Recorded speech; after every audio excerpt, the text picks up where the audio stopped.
André Dores, historiador, museólogo, cidadão do mundo. André, desde já muito obrigado por teres aceito este convite. Obrigado eu, Ricardo, pelo teu convite, muito simpático, e por esta iniciativa que é de louvar. Muito obrigado pelas tuas palavras, André.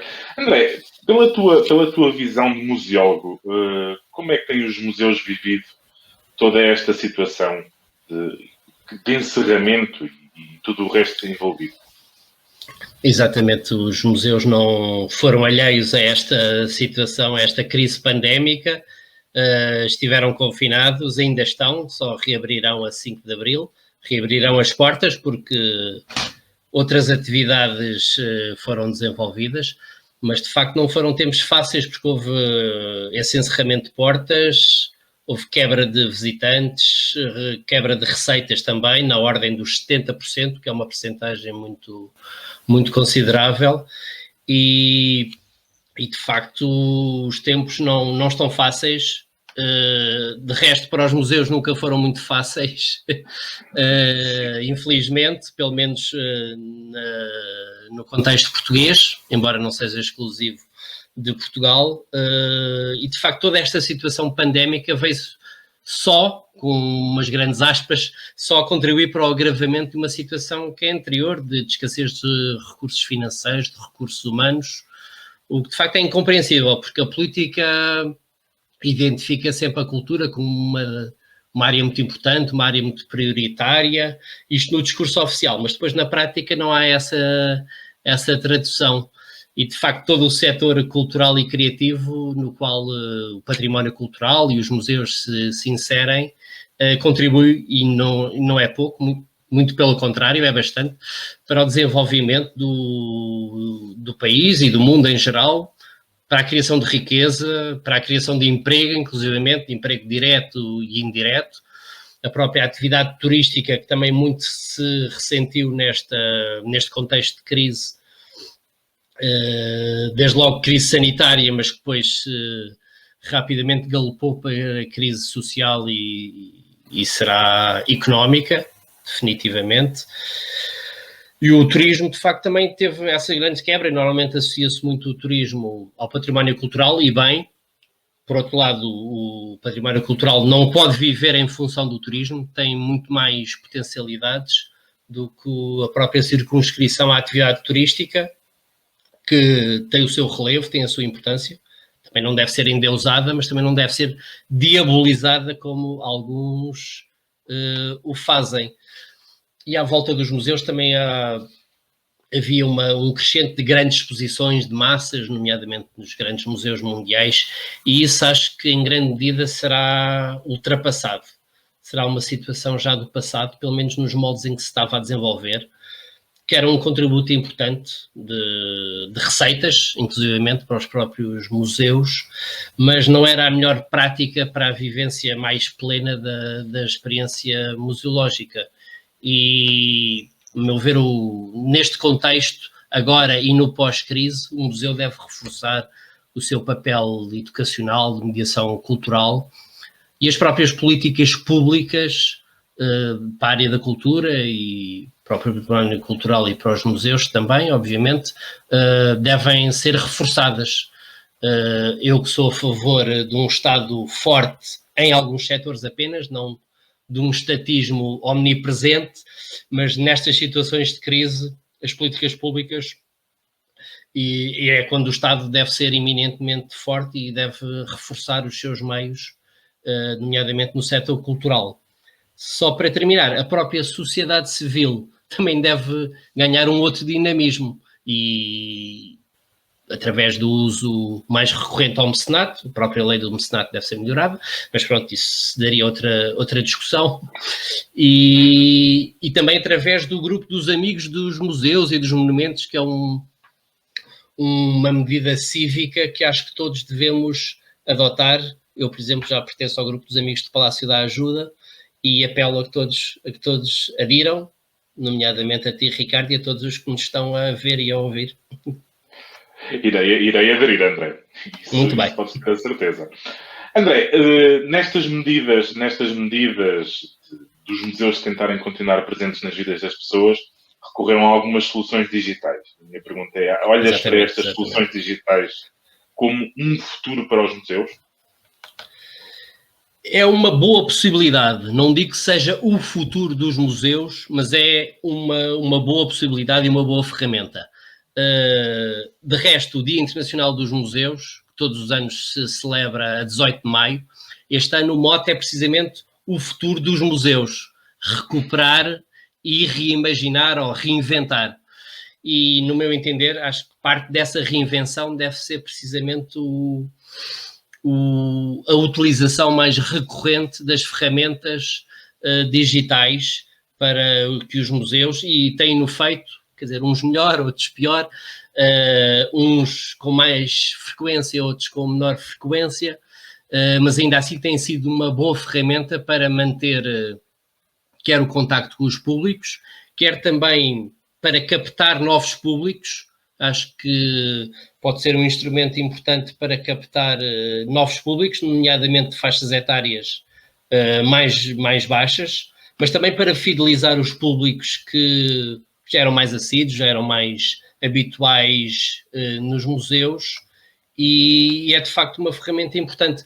Deixa-me só, contudo, dizer-te que dentro dessa importância que se reveste a utilização das plataformas digitais, há que integrar essa comunicação digital na própria estratégia global do museu, ou seja, não é fazer um direto aqui, uma visita online acolá, é haver uma coerência, pensar-se a comunicação digital como uma vertente importante da comunicação e da estratégia global do museu, sendo, no entanto, uma ferramenta, uma potencialidade complementar para as utilizações que eu já te fiz referência, mas que deve ser complementar. Não se deve, ou seja, não se deve pretender substituir à visita presencial, à fruição real, ao vivo e a cores, como se costuma dizer, das próprias coleções museológicas. Que eu acho que o ir a um museu, contemplar uma peça, o visitar uma exposição, o assistir ao diálogo entre as várias peças e das peças connosco, vai suscitar algo que é de facto insubstituível e que só acontece verdadeiramente ao vivo, e por isso é uma experiência que eu recomendo muito.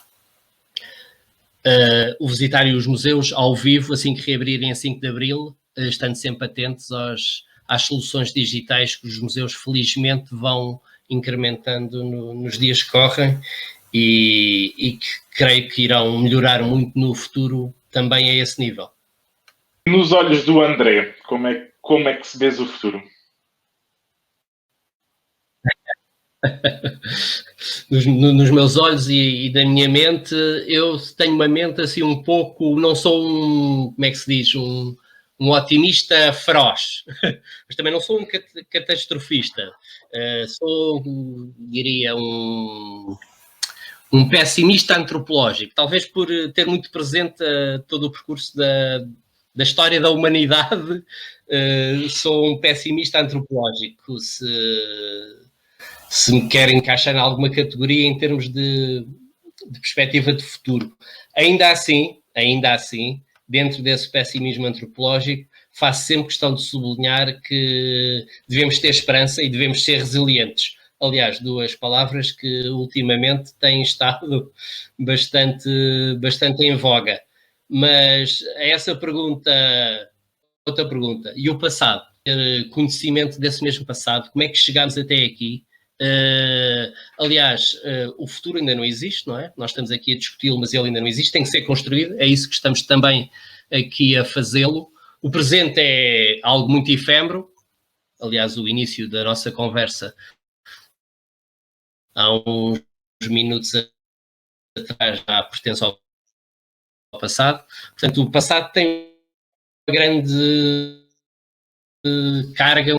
E para valorizarmos o passado, temos, como disse nas outras questões, valorizar e divulgar o património cultural, o ensino da história também, que anda um pouco esquecido e que tanta falta faz para algumas vozes mais radicais não terem tanto eco, e isso é muito importante, o ensino da história para esse efeito, e não só, mas que de facto queremos que a nossa memória seja reforçada, a nossa identidade seja reforçada, temos que ter bem presente, ao valorizarmos o passado, portanto, ao valorizarmos o património e a história, valorizarmos a riqueza que é a diversidade, a partilha da diferença e pela diferença, a compreensão do outro, o estímulo à reflexão, ao espírito crítico, à cidadania ativa. Isto são tudo potencialidades que uma boa utilização,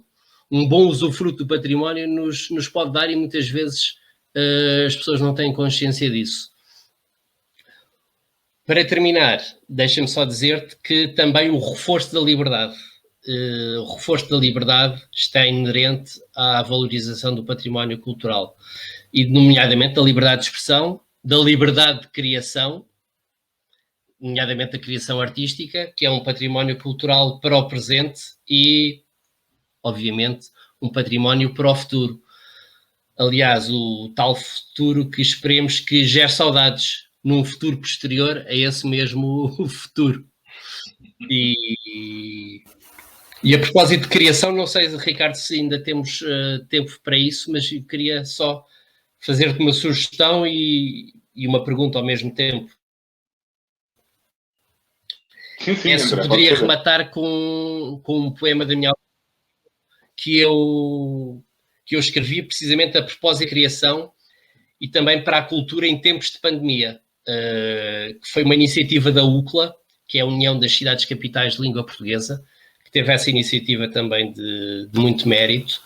Cultura em tempos de pandemia, e quem quisesse podia contribuir com textos em prosa, foi um dos casos, foi um texto em prosa, e também um texto em verso, que é este poema, então, A Criação, que eu agradeço por me deixares partilhar com todos, e espero que apreciem e que reflitam sobre ele. E aqui vai. A criação que cria mais criação, a criação que queria ver espalhada, a criação de força, dá-nos forças, a criação que junta passado e futuro, a criação que não queria ver maltratada, a criação que cria homens e mulheres, a criação que queria valorizada por todos, que queria vivida por todos, de dentro para fora e de fora para dentro.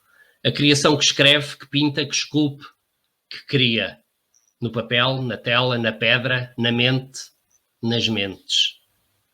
A criação, a criatividade que nos faz ver mais além, qual Homero, que nos faz ser o que sempre fomos e o que desejamos ser.